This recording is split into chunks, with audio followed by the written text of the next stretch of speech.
الفاتحة إلى حضرة النبي محمد صلى الله عليه وسلم، ثم الفاتحة إلى أرواح الأئمة المجتهدين والعلماء العاملين ومشايخنا في الدين، أن الله يعلي درجاتهم في الجنة وينفعنا ببركاتهم وأسرارهم وأنوارهم وعلومهم ونفحاتهم في الدين والدنيا والآخرة. الفاتحة.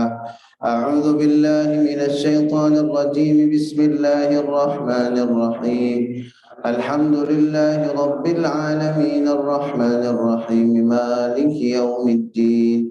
إياك نعبد وإياك نستعين. اهدنا الصراط المستقيم صراط الذين أنعمت عليهم غير المغضوب عليهم ولا الضالين.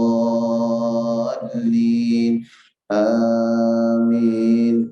يا رب بالمصطفى بلغ مقاصدنا واغفر لنا ما مضى يا واسع الكرم.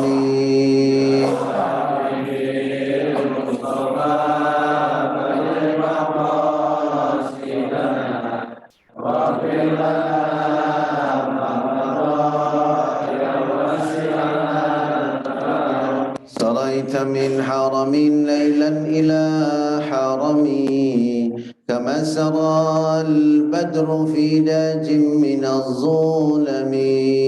يا رب بالمصطفى بلغ مقاصدنا واغفر لنا ما مضى يا واسع الكرم. يا نفس لا تقنطي من زلة عظمت، إن الكبائر في الغفران كاللامم.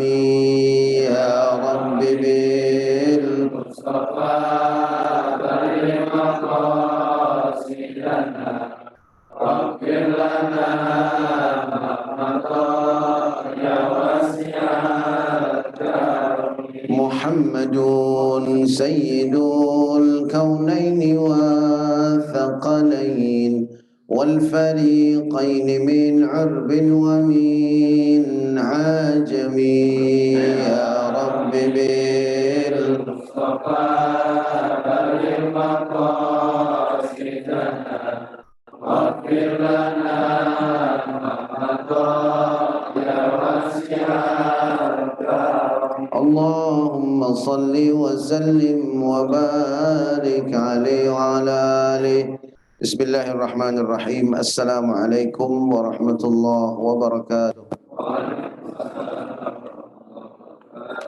الحمد لله الذي بنعمته تتم الصالحات، والصلاة والسلام على سيد السادات سيدنا ومولانا محمد وعلى آله وصحبه أجمعين. أما بعد. قال الله سبحانه وتعالى في القرآن الكريم: أعوذ بالله من الشيطان الرجيم. بسم الله الرحمن الرحيم.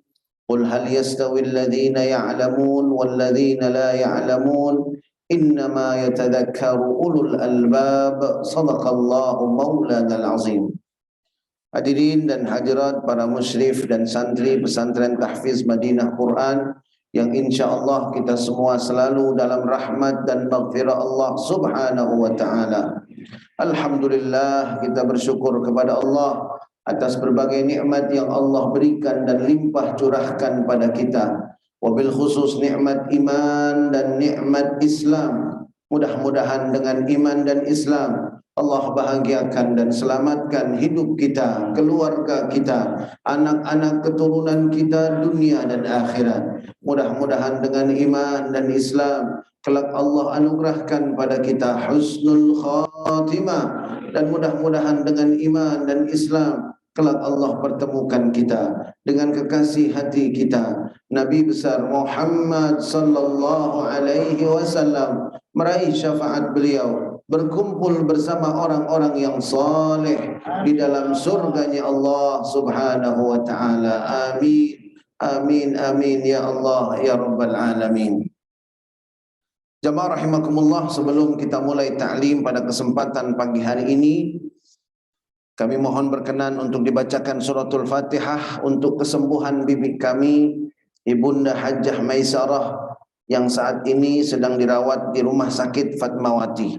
Mudah-mudahan Allah Subhanahu wa taala membersihkan penyakitnya, menghilangkan penyakitnya, mengembalikan kekuatannya, dan memberikan kesehatan, keafiatan kepada beliau, dan menjadikan penyakitnya sebagai pelebur dan penggugur dosa-dosanya.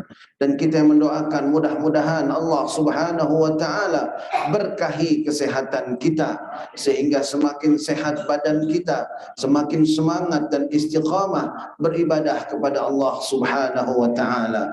Ala hadhihi niyat wa likulli niyatin salihah, ala anna Allah yashfi mardana wa mardal المسلمين شفاء عاجلا كاملا لا يغادر سقما وإلى حضرة النبي محمد صلى الله عليه وسلم الفاتحة. أعوذ بالله من الشيطان الرجيم. بسم الله الرحمن الرحيم.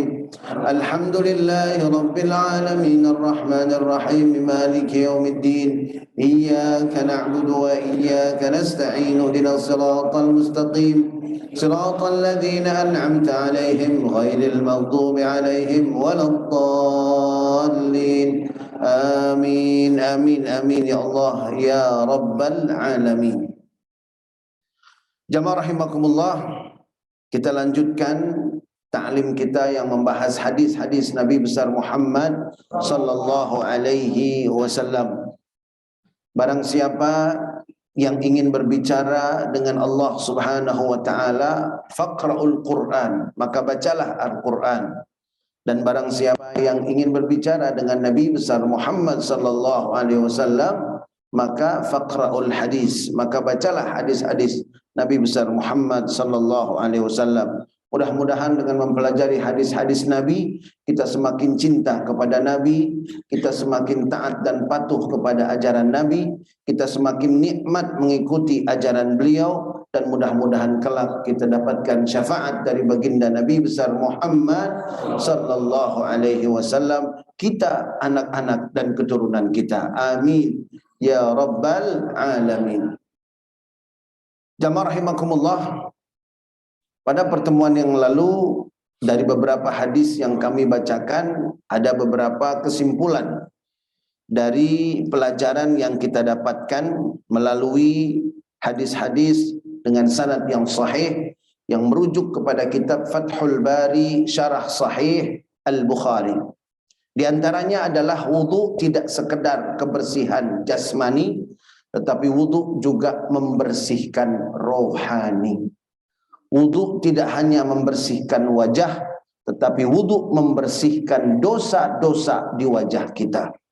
Wudu tidak hanya membersihkan tangan dari berbagai macam kotoran dan kuman, tetapi yang tidak kalah pentingnya, wudu juga membersihkan dosa-dosa di tangan kita. Wudu tidak hanya membersihkan kepala kita, kotoran-kotoran di kepala kita, tetapi juga wudu membersihkan fikiran kita. Wudu membersihkan segala niatan yang ada di dalam hati kita. Karena fikiran ini merupakan dutanya hati kita. Sehingga ketika fikiran kita bersih, fikiran kita jernih, pertanda hati kita juga bersih. Karena teko yang diisi susu mustahil akan keluar apa? Ya, tergantung selera masing-masing itu. Ya. Teko yang diisi susu mustahil akan keluar kopi, teh. Pasti keluarnya sebaliknya, kopi yang diisi air comberan, teko yang diisi air comberan, pasti keluarnya air comberan. Nggak mungkin keluar susu. Nah, makanya wudu ini penting, hadirin sekalian. Kemudian wudu tidak hanya mengeluarkan kotoran-kotoran di kaki, membersihkan kaki kita dari segala macam debu dan lain sebagainya, tetapi juga wudu membersihkan dosa-dosa yang dilakukan oleh kaki kita. Nah, ketika wajah kita bersih dari dosa, tangan kita bersih dari dosa, kepala kita bersih dari dosa, kaki kita bersih dari dosa, maka orang itu seumur hidupnya hanya akan melakukan kebaikan-kebaikan. Dia akan cinta dengan kebaikan-kebaikan dan dia akan menjauhi keburukan-keburukan. Kalau sudah begini, itu orang yang paling berbahagia.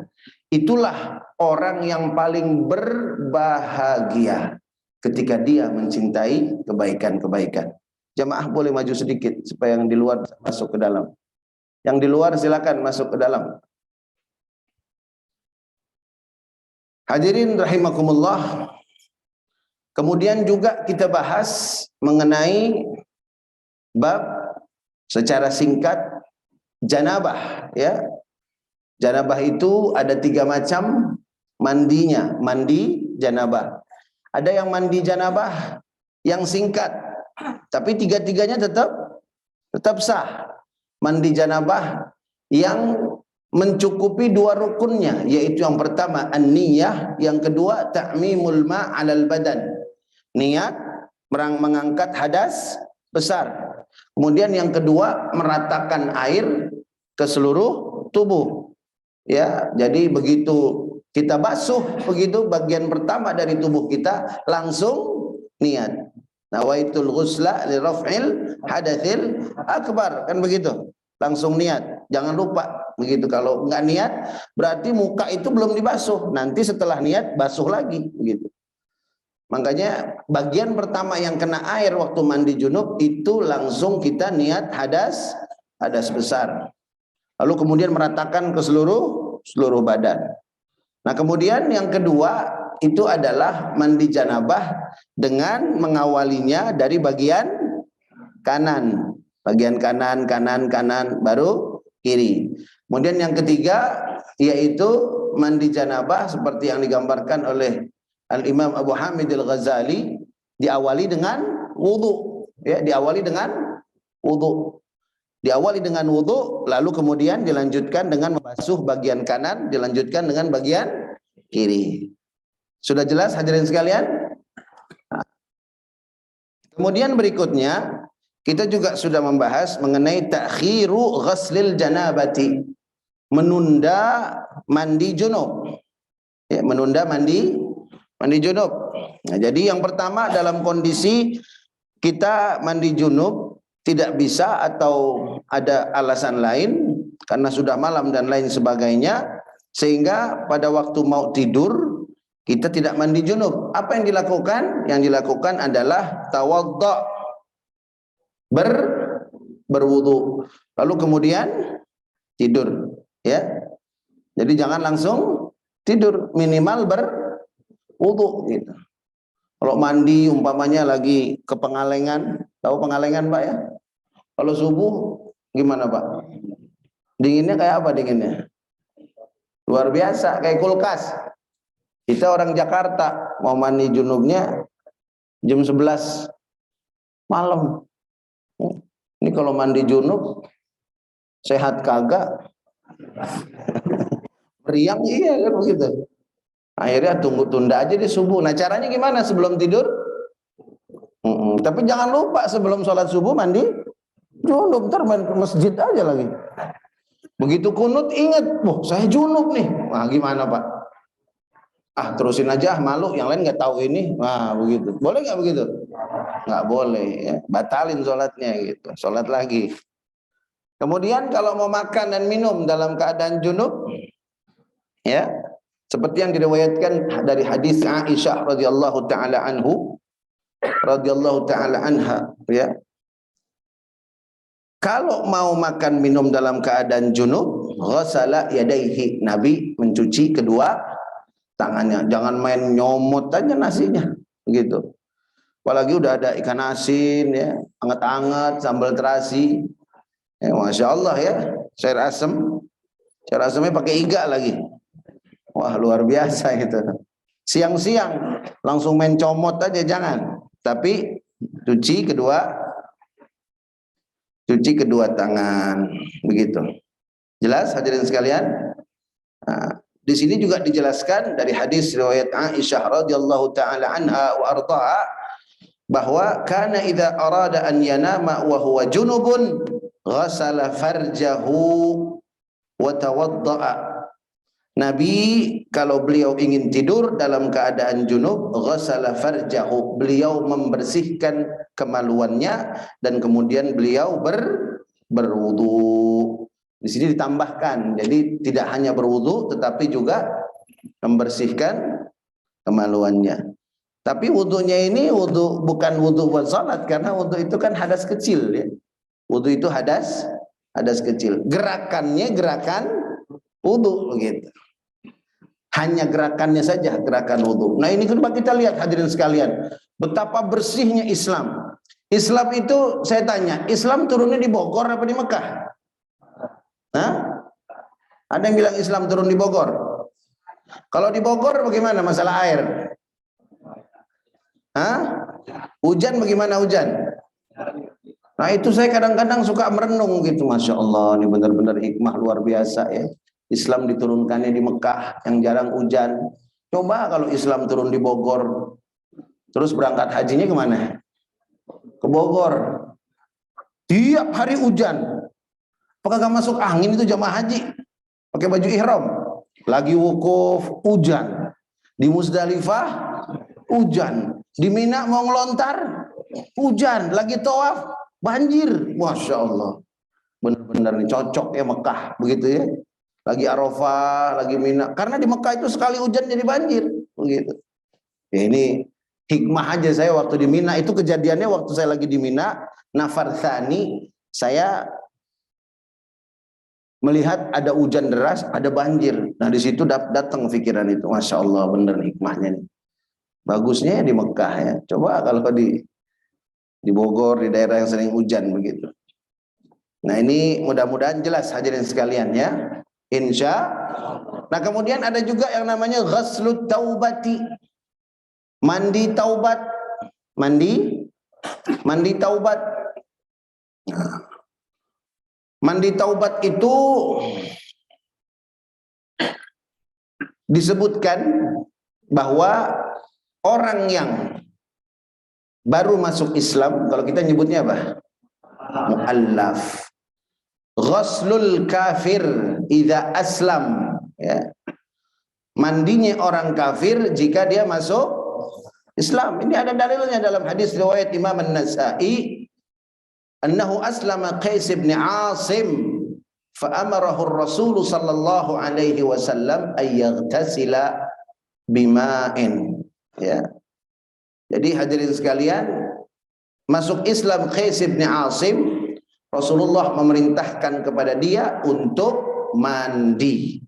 Jadi kalau ada orang mu'allaf baru masuk Islam, ya disuruh mandi, begitu, disuruh mandi. Nah, yang kadang-kadang bikin orang nggak jadi masuk Islam tuh, begitu dia masuk Islam datang ke ustadz, kata ustadznya, kamu nanti habis apa? Habis syahadat sunat ya. Sunat. Waduh. Takut saya, oh nggak bisa kalau begitu, harus sunat. Kalau nggak sunat nggak sah. Masya Allah, nggak jadi dah masuk Islam. Nggak jadi begitu. Jangan hadirin sekalian, dakwah itu pakai apa? Kayak strategi, betul? Iya, pakai kasih waktu. Gimana ini? Mau sunat sekarang? Oh jangan dulu dah. Ya udah, berapa lama? Nah begitu, kasih waktu. Jangan ditakut-takutin. Tapi kalau mandi gampang nggak? Nah, kalau mandi saya kasih tahu deh tuh, mandi habis masuk Islam begitu. Nah, kemudian hadirin sekalian, ini juga oleh para ulama dikatakan berdasarkan hadis yang diriwayatkan oleh Imam An-Nasa'i ini, maka ada yang disebut dengan ghuslut taubah, mandi taubat. Jadi bapak-bapak boleh, ibu-ibu boleh mandi taubat. Barangkali dulu ada dosa-dosa ya, orang nggak tahu, hanya kita yang tahu. Barangkali dulu ada dosa-dosa kesalahan, istri kita nggak tahu, anak-anak nggak tahu, hanya kita yang tahu. Terus kita pengen diampuni, taubat udah, begitu. Boleh mandi taubat. Ya, niatnya mandi taubat. Caranya gimana? Sama kayak mandi junub. gitu. Niatnya mandi taubat ya. Cakep nggak Islam Pak? Masya Allah, luar biasa hadirin sekalian. Luar biasa Islam itu. Nah, ini poin yang pertama, bahwa wudhu itu membersihkan lahir dan batin. Mulai sekarang kita niatkan wudhu itu bersih lahir dan batin. Ya. Kemudian yang kedua, kalau sudah lahir bersih, batin bersih, kira-kira sehat nggak? Secara fisik sehat nggak? Istinsyak, menghirup air dengan hidung, itu sudah terbukti secara medis menjaga kesehatan saluran pernafasan. Yang sering bikin orang batuk, kan begitu? Yang sering bikin orang meriang karena di saluran pernafasan atasnya ada apa? Infeksi. Kalau istilah kedokterannya, medisnya ISPA, infeksi saluran pernafasan atas. Itu obat paling mujarab, itu istinsyak. Tapi istinsyak ini lebih kepada mencegah, ya, sehingga enggak radang, begitu, tidak terjadi infeksi. Makanya dawamin hadirin sekalian istinsyak. Dalam wudhu kita dawamin istinsyak. Begitu keluar rumah, masuk lagi ke dalam istinsyak. Biar pakai masker sampai rumah istinsyak. Ya, menghirupnya namanya istinsyak, ngeluarinnya namanya apa? Istinthar. Apa namanya? Istinthar. Jadi istinsyak, masukin air ke hidung, menghirup air ke hidung, kemudian istinthar, mengeluarkannya. Begitu. Kalau sering-sering, hadirin sekalian bisa buktikan, ya, bisa buktikan. Tapi sekali lagi kita nggak seperti itu. Kan saya udah jelaskan, niat itu boleh bercampur nggak? Niat boleh bercampur, boleh, ya. Kualitas nomor satu amal kita kalau niat kita ikhlas, niatnya lillahi, nggak ada yang lain. Itu nomor satu. Nomor dua, bercampur dengan yang mubah, bercampur dengan yang mubah, boleh nggak? Boleh, begitu. Bercampur dengan yang mubah, ya. Puasa supaya langsing, kan begitu? Boleh nggak tuh Pak? Saya niat puasa, ibadah sekalian pengen langsing. Ada nggak yang begitu? Ada apa banyak? Rata-rata umur berapa yang begitu tuh? Ya? Iya, yang belum dapat jodoh biasanya. Kalau udah punya istri sudah cuek aja udah. Udah laku ini, mau melar ke kanan, mau melar ke kiri, mau maju ke depan, mau maju ke belakang, udah nggak peduli. Tapi kan kesehatan perlu, betul? Nah, boleh begitu. Kemudian ada niat yang bercampur dengan dunia, niat dunia, boleh nggak? Boleh? Saya sholat duha, ya di samping ibadah pengen warung biar laris, nah begitu tuh. Boleh nggak? Nah, tapi urutannya bagaimana? Urutannya gimana? Kualitasnya bagaimana? Sama nggak sama yang ikhlas tadi?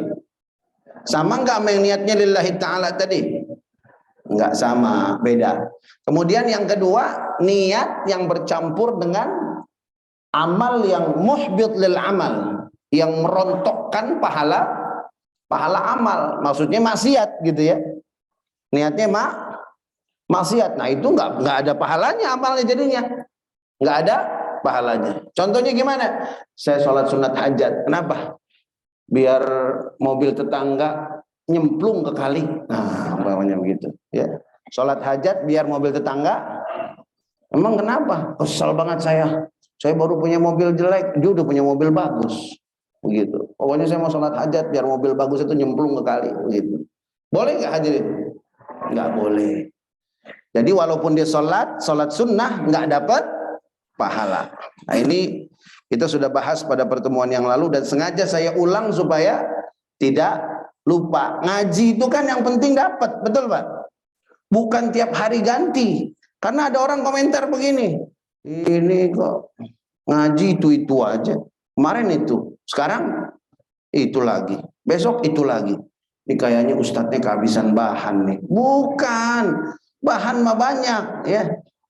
Sahih Bukhari ini berapa jilid, kan begitu. Cuma supaya kita ulang-ulang supaya semakin ingat, semakin paham begitu. Ya, kemudian bisa kita amalkan. Ya, Nah, poin yang kedua dari wudhu selain bersih lahir, bersih batin, poin yang keduanya apa wudhu itu? Wudhu itu bisa menurunkan dan mengendalikan emosi kita. Jadi hadirin sekalian yang istiqomah hadir di majelis taklim Sabtu subuh ini, mudah-mudahan wudhu kita berubah cara pandang kita, dan mudah-mudahan niat kita juga semakin lengkap, sehingga insya Allah wudhu kita ini bisa mengendalikan emosi kita. Yang hadir di sini jangan lagi gampang-gampang marah sama orang di jalanan, ya, dikepot sedikit teriak, ya, kemudian ada ini sedikit mobil lambat teriak, kan begitu. Soalnya saya juga pernah ngalamin dan saya istighfar, ada mobil pelan banget, saya mau buru-buru, ya. Saya mau buru-buru nih, mobil pelan bener nih, biasanya nih Masya Allah ada apa nih mobil nih, begitu kan. Saya klakson pelan-pelan, ten-ten, tetap aja pelan. Saya klakson lagi, ten-ten, tetap pelan begitu. Saya salip, begitu kan.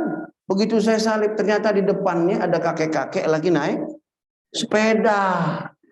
Kakek-kakek naik sepeda. Saya bilang kalau saya di situ juga saya bakal pelan, saya bilang. Tuh hadirin sekalian. Makanya hati ini harus dijaga, harus dijaga, jangan sampai di jalanan kita sering bikin dosa, ya Allah, dirubah bikin dosa, di jalan bikin dosa. Mulai hari ini dengan wudhu di jalan kita nggak gampang lagi emosi, insya. Di rumah juga nggak gampang emosi, insya. Kira-kira enak nggak kalau emosi kita itu bisa dikendalikan? Enak nggak? Kalau marah-marah enak nggak sih? Marah-marah enak nggak? Ada yang hobinya marah. Oh ada, atau ibu-ibu tuh. Ada yang hobinya marah? Nggak ada orang hobinya marah, ya. Nggak ada hadirin sekalian. Sebetulnya dia nggak sadar aja tuh. Dan saya pernah bilang, Imam Abu Hamid Al-Ghazali dalam kitab Ihya menyebutkan bahwa sumber energi marah itu cuma satu. Apa? Al-kibru, sombong. Nah makanya dengan wudhu emosi jadi turun. Emosi turun, tandanya apa? Sombongnya turun. Kan saya udah bilang, nggak mungkin orang berani marah kalau dia takut sama yang dimarahin. Betul? Bener nggak? Ya, dikepot misalkan di jalan sama orang, terus di Uber, di stop di depan, diomel-omelin, ditunjuk-tunjuk, begitu buka helm, wah, pas pampres. Mau ngapain coba? Pas pampres senjata lengkap. Dari marah, bapak gimana sih nggak ada otak? Begitu buka helm, siapa? Oh, pas pampres. Oh maaf pak, udah bapak jalan pak, saya yang salah, jalan pak, kan begitu. Ya, tinggal di mana pak? Bapak sehat, istri anak gimana? Sehat semua, alhamdulillah. Jadi silaturahim. Karena dia takut. Kalau marah berarti kita tuh berani sama dia. Begitu hadirin sekalian. Kecuali marah yang wajib. Ghadab lillah wa fillah. Marah karena Allah, ya. Marah karena Nabi, marah karena agama, ya, itu hukumnya apa? Wajib. Tapi marahnya yang benar. Jangan marah sama Allah, piring di rumah hancur. Kenapa sih bapak marah-marah begitu, piring pada dihancurin? Udah saya kesel banget ini agama dihina. Jangan piring yang dihancurin. Ya, kalau ada gerakan-gerakan memprotes, ikut begitu. Insya. Nah, hadirin sekalian, ini kira-kira kita ta'lim begini adem nggak nih hadirin? Masya Allah, mudah-mudahan wudhu kita jadi tambah sempurna, insya Allah. Nah kemudian hadirin sekalian, di dalam hadis yang disebutkan di dalam kitab Fathul Bari Syarah Sahih Al-Bukhari, di sini juga disebutkan bahwa Nabi besar Muhammad sallallahu alaihi wasallam bersabda, Inna ummati yud'auna yawmal qiyamati ghurran muhajjalina min atharil wudu. Masya Allah. Sesungguhnya umatku akan dipanggil pada hari kiamat ghurran muhajjalin. Ghurran muhajjalin artinya adalah dia punya tanda sama seperti kuda punya tanda. Kuda punya tanda, begitu. Tapi bukan berarti kita disamain nama kuda, bukan. Tandanya aja.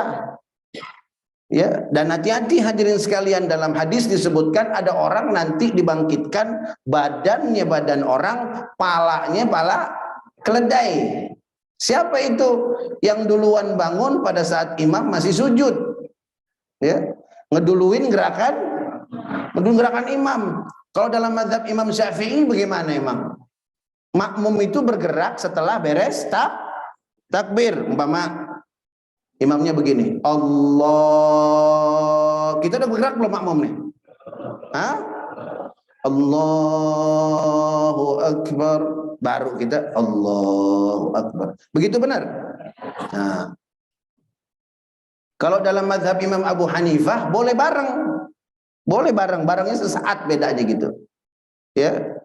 Allah, kita juga Allah, begitu.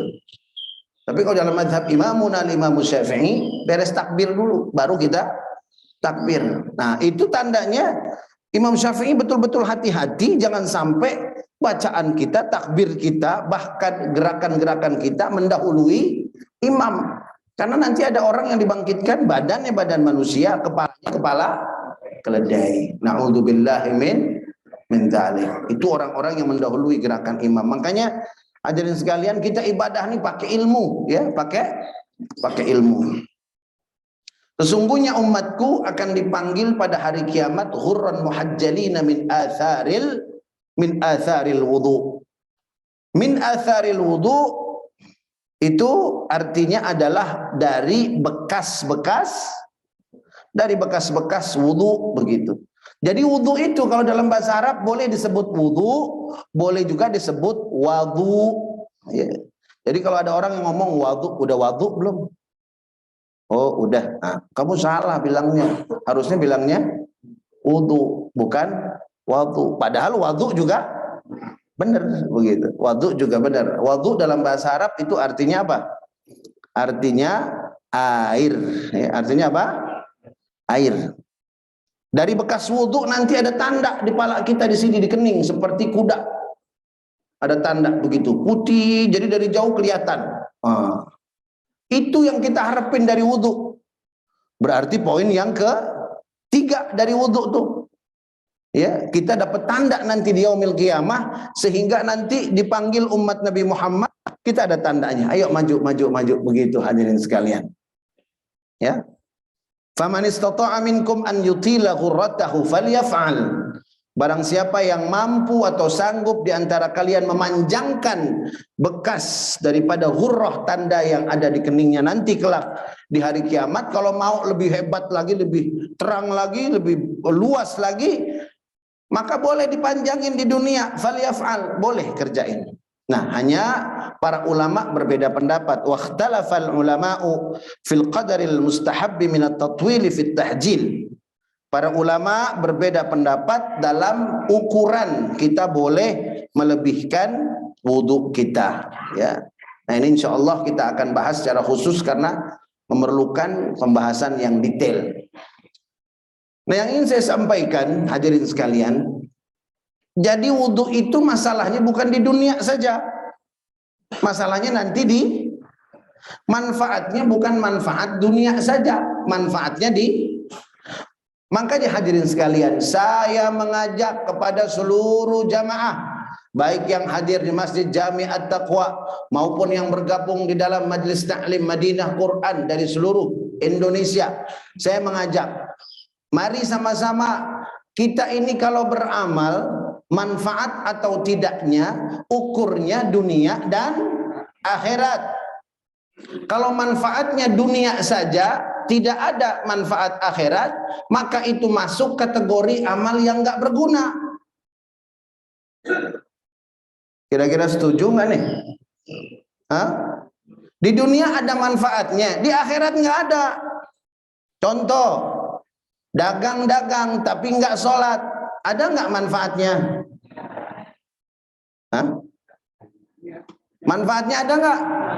Ada manfaat. Warungnya laris, dagangannya laku, dapat duit nggak? Dapat duit hadirin sekalian. Keliru orang bilang Saya sholat rajin, tapi kok usaha saya seret. Keliru itu. Ngapain menghubungi sholat dengan duit? Sholat mah nggak ada urusan dengan duit. Sholat itu supaya hidup kita berkah, supaya kita bisa istiqomah. Nar pas dagang, pas jadi karyawan kita istiqomah. Yang halal kita pisahin, yang haram kita bedain. Begitu hadirin sekalian. Jadi jangan sampai kita kaitkan, oh saya sholat ini kok tetap aja ini usaha, begitu ya. Nah ini hadirin sekalian, dagang tapi nggak sholat. Saya di mana tempat saya himbau pada para pedagang ini hadirin sekalian. Yang dagang mau dagang apa aja, mau dagang apa aja. Yang rawan itu apa? Yang rawan itu maghrib. Saya suka lewat di jalan begitu ya. Saya suka lewat di jalan begitu. Pas ada taklim waktu maghrib, nanti pas azan saya masih di jalan begitu. Nah hadirin sekalian, banyak saya lihat para pedagang itu yang masih sibuk melayani dagangannya. Ada yang nggak ngelayanin, duduk begitu. Dalam hati saya mudah-mudahan ini orang semua pada sholat begitu. Karena yang paling rawan itu maghrib waktunya sedikit. Nah kalau bapak-bapak ibu-ibu nggak seperti itu, alhamdulillah. Makanya saya bilang nikmat yang paling besar apa Pak? Nikmat yang paling besar apa? Iman dan dua ini udah nikmat. Iman Islam itu paling hebat deh. Sehat nggak ada iman, celaka nggak? Sehat nggak ada Islam, celaka nggak? Semua nikmat jadi celaka kalau nggak ada iman dan Islam. Hadirin, saya pengen sampaikan. Tolong diperhatikan betul-betul. Jadi bahan introspeksi buat kita semua. Siapapun kita akan mengalami 4 macam kehidupan. Berapa Pak? Bu, berapa Bu? 4 macam kehidupan. Semua kita akan mengalaminya. Nanti kita lihat mana yang sebentar, mana yang lama. Apa pantas yang sebentar merusak yang lama? Kan begitu. Jawabannya apa kira-kira Pak? Yang sedikit merusak yang banyak. Kalau peribahasa bilangnya apa? Sebab nila, apa tuh? Sebab nila setitik rusak susu sebelanga. Itu peribahasa bagus apa jelek maksudnya? Titik nilainya sedikit merusak susu semuanya. Merusak jadi rusak kan? Tuh. Kita kan kalau ada apa-apa ini sebab nilai setitik rusak susu sebelanga. Ya. Nah, sekarang kita lihat hadirin sekalian. Jangan sampai sebab nilai setitik rusak susu sebelanga. Hadirin, kehidupan manusia itu melalui 4 kehidupan. Semuanya pasti melewati kehidupan itu. Tolong perhatikan betul. Supaya kita selamat dunia dan sampaikan kepada istri kita, sampaikan kepada anak-anak cucu kita. Ya, yang ngajarin anak itu bukan hanya guru. Kita orang tua lebih berhak ngajarin anak-anak kita. Hadirin sekalian, yang pertama, hayatud dunia. Kehidupan di alam dunia. Kita lagi menjalaninya, ya. Mudah-mudahan husnul khotimah. Yang kedua, hayatul kubur awil barzakh. Hidup di alam kubur. Semuanya ngalamin kan insya Allah?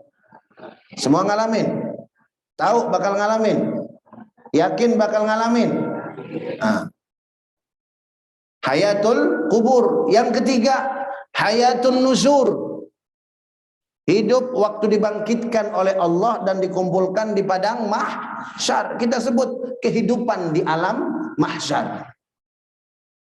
Yang ketiga apa Pak? Kehidupan di alam mahsyar.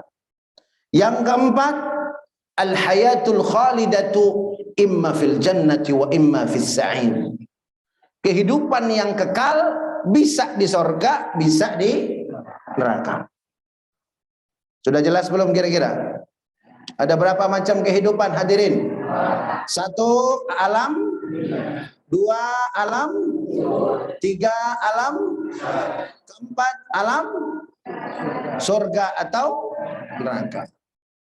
surga atau neraka. Ini 4 kehidupan, semua bakal ngalamin. Kita berjalan satu tahap demi satu tahap demi satu tahap, dari alam dunia pindah ke alam kubur, pindah lagi ke alam mahsyar, pindah lagi ke alam yang selanjutnya, imma fil jannah wa imma fis sa'ir, surga atau neraka. Tahap berjalan begitu hadirin. Kalau di dunia kita mau pindah-pindah begitu, coba lihat bekalnya. Ya, umpamanya kita mau berangkat haji, mudah-mudahan saya doain yang hadir di majlis taklim ini, yang belum haji Allah kasih rezeki bisa setor haji, amin. Yang belum umrah bisa berangkat umrah, amin ya rabbal alamin. Mau berangkat haji, kita udah dikasih tahu tahapan-tahapannya, langkah-langkahnya, dari Jakarta, dari rumah menuju asrama haji, dari asrama haji naik pesawat, dari pesawat turun di mana? Di bandara, dari bandara nanti masuk ke hotel, begitu dari hotel kalau duluan ke Madinah berarti nanti ziarah ke makam Nabi dan lain sebagainya 9 sampai 10 hari, kemudian pindah ke Mekah. Dari Mekah kita pindah-pindah lagi, dari Mekah ke mana lagi? Ke Muna atau ke Mina, lalu ke Arafah, ke Muzdalifah, macam-macam ya. Urutannya itu begitu. Betul nggak hadirin sekalian? Dari Arafah kemana lagi? Ke Muzdalifah. Dari Muzdalifah kemana lagi? Ke Mina atau ke Muna. Namanya boleh Mina, boleh Muna. Dari Mina atau Muna balik lagi kemana? Ke Mekah. Habis itu naik pesawat lagi, habis itu pulang. Ngebayangin perjalanan begitu, kita nyiapin bekal nggak? Nyiapin bekal nggak? Oh, ntar di perjalanan saya mau bawa kacang goreng. Buat apa? Buat? Oh, yang suka kacang goreng, bawa kacang goreng. Ntar di jalan, dari rumah ntar saya mau bikinin teh anget taruh di termos. Tuh, cakep nggak hadirin? Perbekalannya sampai teh di termos dipikirin. Sampai ke bandara ntar lihat lagi, oh di pesawat ya, di pesawat sekitar 9 jam. Berarti yang ini harus di tas kecil supaya nggak masuk di koper bagasi, kan begitu? Kita hitung nggak tuh? Coba kalau nggak pakai perencanaan, saya emang nggak mau repot kayak orang-orang. Orang-orang mau repot nenteng-nenteng tas ke dalam. Saya mah lihat tuh, ya lenggang kangkung. Naik pesawat saya emang nggak ada tas kayak orang-orang. Ya, begitu duduk 9 jam, yang lain pada kalau ada perlu tinggal ambil ya, tinggal ambil. Dia bagaimana? Emang boleh ngambil koper di bagasi pesawat? Boleh nggak? Karena kurang perhitungan, kurang persiapan, salah sengsara tuh. Baru di pesawat salah perhitungan, sengsara hadirin sekalian. Di Arafah, di Muzdalifah salah perhitungan. Yang lain bawa tikar, ngapain sih bawa tikar? Saya orang-orang pada bawa tas, saya emang nggak mau. Orang pada bawa tikar itu kata Pak Kiai suruh bawa tikar dulu. Kalau sekarang sih udah nggak perlu, ya. Saya nggak mau bawa tikar. Air yang lain bisa tidur, dia. Oh, tikar buat tidur ya. Kemana?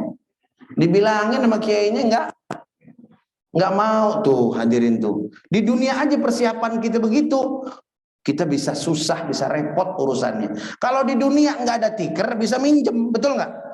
Minimal 1 tikar berdua, kan begitu. Kurang air bisa minta. Nah di akhirat bagaimana hadirin sekalian?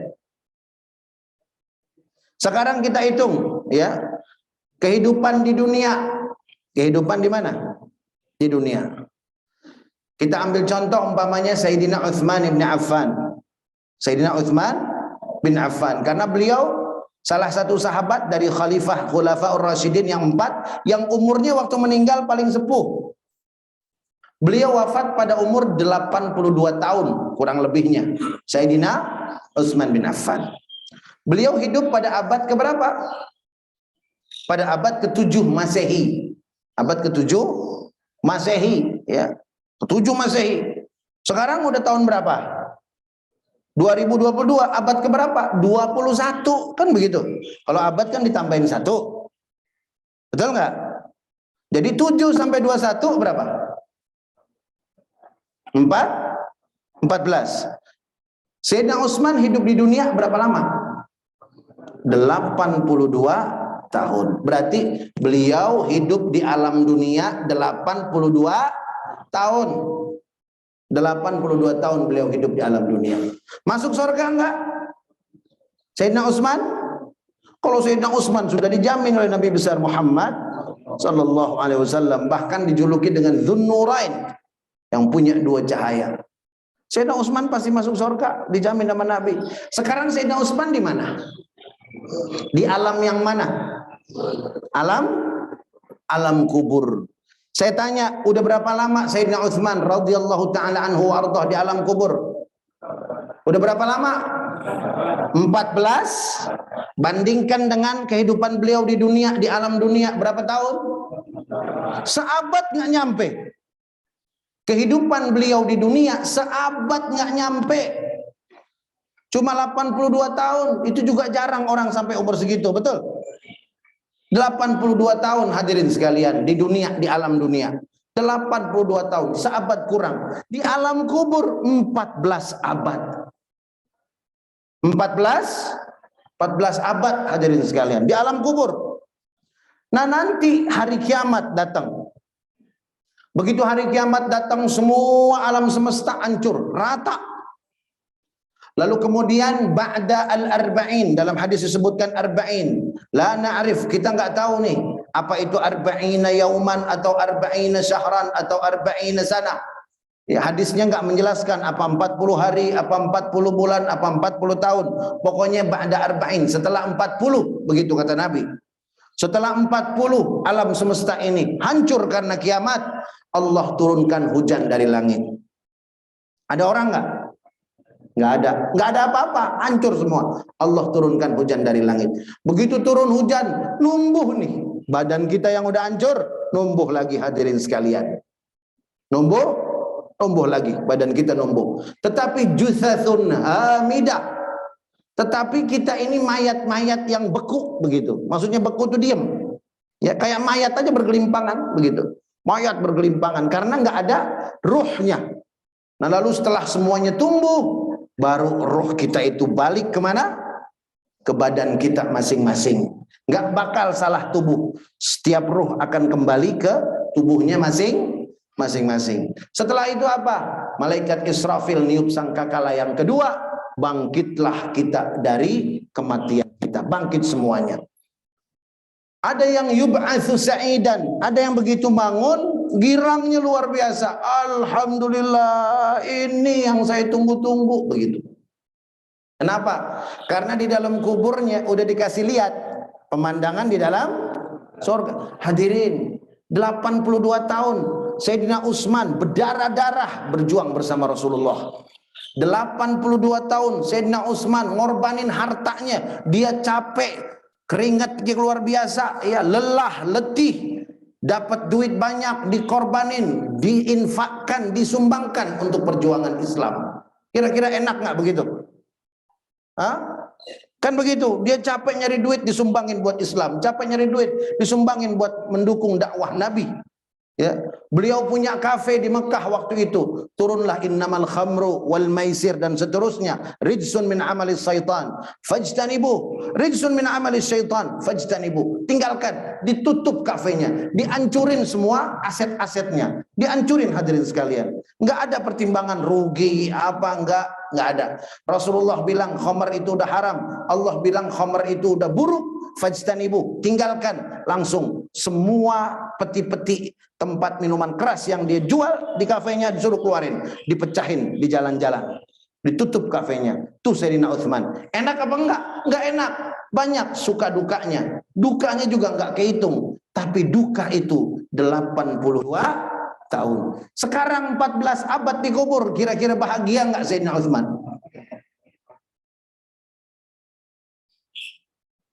Rugi nggak kira-kira? Pengorbanannya 82 tahun diganti dengan kebahagiaan 14 abad di dalam kubur. Shallu ala Nabi Muhammad.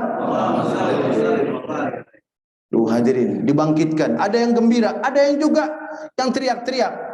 Ya wailana, terusin. Mam ba'athana mim marqadina hadza ma wa'adar rahman wa sadaqal mursalun. Ada yang dibangkitkan, ya wailana man ba'athana min marqadina hadza.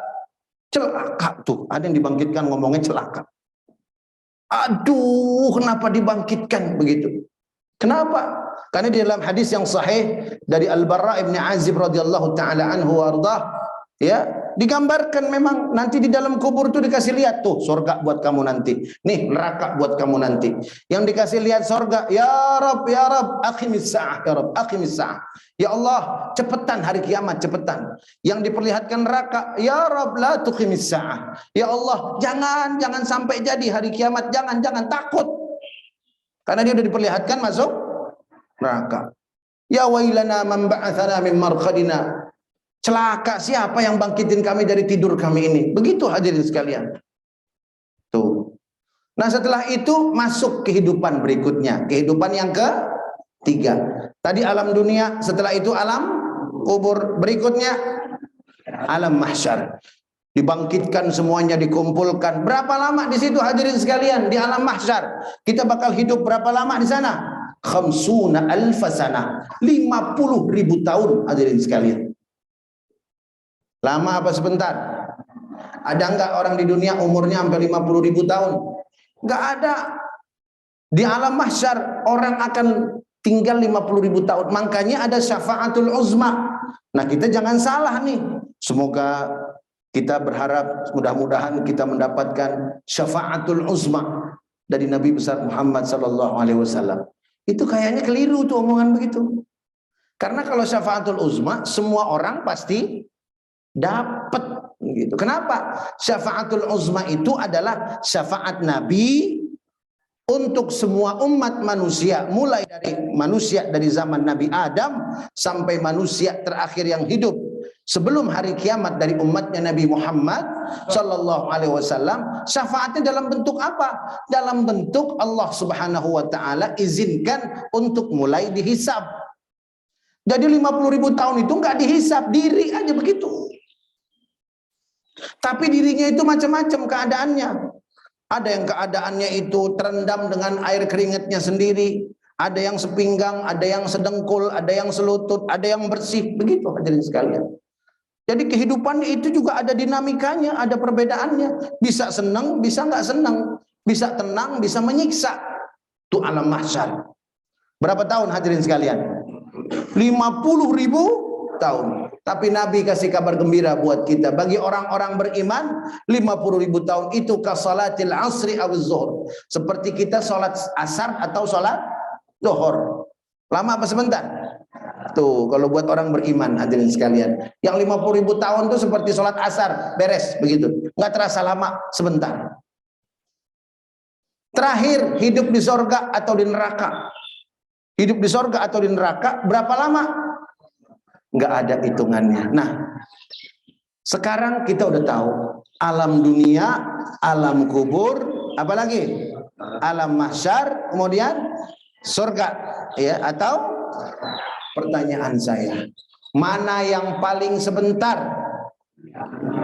Mana yang paling sebentar? Pinter nggak orang? Cerdas nggak orang? Kalau karena hidupnya di dunia, rusak 3 kehidupan yang berikutnya. Cerdas nggak orang? Kalau karena dia nggak sabar taat pada Allah di dunia, dia rusak 3 kehidupannya di alam kubur, alam mahsyar, kemudian di alam yang berikutnya surga atau neraka. Saya kira bukan orang yang cerdas itu. Sebab nilai setitik rusak susu, kira-kira pas nggak itu? Taruhlah 100 tahun, dibandingkan 14 abad, dibandingkan 50.000 tahun, setitik hadirin sekalian. Nah, karena itu hadirin, saya mengajak kita semua. Kita sudah tahu bahwa kehidupan kita ini akan melalui 4 jenis kehidupan. Karena itu mari sama-sama kita manfaatkan. Mumpung kita masih hidup di dunia, siapkan agar 3 kehidupan kita berikutnya, kehidupan yang betul-betul bahagia dan selamat. Sehingga kalau ada susah sedikit di dunia karena taat pada Allah, kita nggak akan rugi. Kalau ada yang harus kita korbankan karena taat pada Allah, nggak akan rugi. Untungnya berlipat, untungnya berlipat-lipat. Nah, mudah-mudahan taklim kita ini banyak manfaatnya untuk kita, bisa difahami, dan mudah-mudahan insya Allah bisa kita amalkan dan menjadi prinsip hidup kita serta kebiasaan kita sampai akhir hayat kita. Hadirin sekalian, sebelum saya tutup, sekali lagi saya menginformasikan bahwa tiang-tiang di Sekolah Tinggi Madinah Quran, alhamdulillah, tiang-tiang sudah mulai tegak. Sekarang dilanjutkan dengan pembangunan untuk mengikat tiang-tiang tersebut.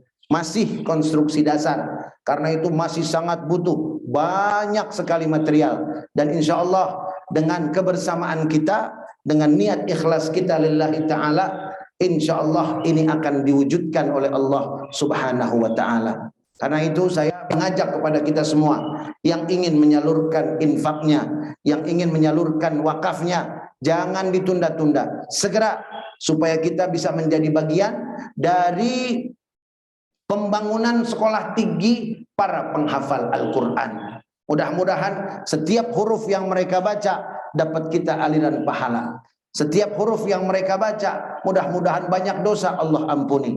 Dan setiap huruf yang mereka baca, mudah-mudahan terus mengalir pahalanya, meskipun kita sudah pindah ke alam yang lain. Dan mudah-mudahan keikutsertaan kita dalam proses pembangunan sekolah tinggi para penghafal Quran ini menjadi sumber keberkahan hidup kita fid dunya wal akhirah.